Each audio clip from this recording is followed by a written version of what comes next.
Pemirsa, pandemi COVID-19 membuat konsumsi listrik di sektor industri dan bisnis tahun 2020 turun signifikan. Sementara konsumsi listrik rumah tangga mengalami kenaikan. Untuk menggenjot konsumsi listrik, pemerintah berencana menciptakan permintaan baru dengan mendorong penggunaan mobil listrik dan kompor induksi.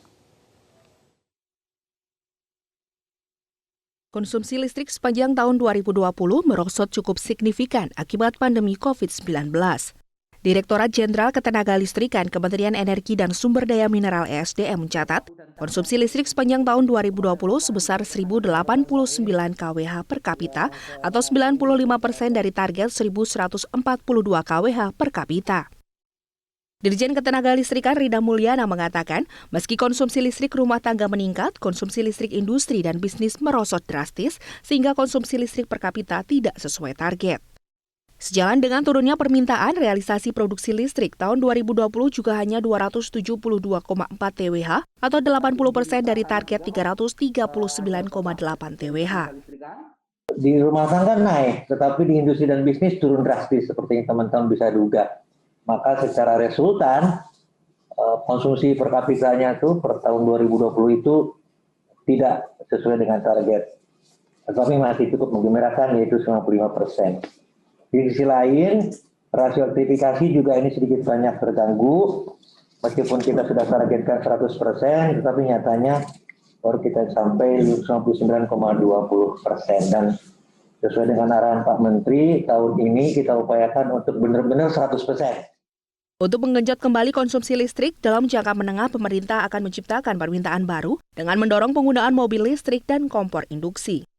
Pengadaan stasiun pengisian kendaraan listrik umum (SPKLU) sebagai salah satu upaya menarik minat masyarakat menggunakan mobil listrik. PLN pun sebagai badan usaha milik negara akan mempercepat pembangunan stasiun pengisian kendaraan listrik umum (SPKLU) di seluruh Indonesia, khususnya daerah yang memiliki progres yang sangat cepat.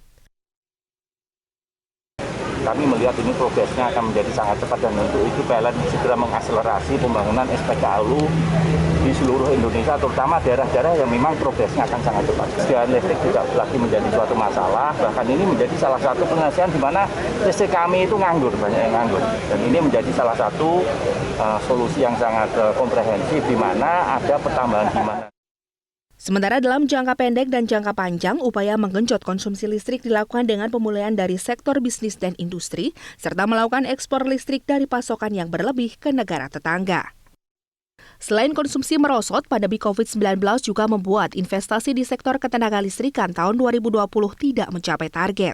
Investasi listrik tahun 2020 tercatat hanya sebesar 7,04 miliar dolar Amerika atau 59 dari target sebesar 11,95 miliar dolar Amerika. Banyak proyek pembangunan pembangkit dan transmisi yang mundur penyelesaiannya. Dari Jakarta, Tim Liputan, Metro TV. Jangan lupa untuk subscribe YouTube channel Metro TV News dan nyalakan notifikasinya.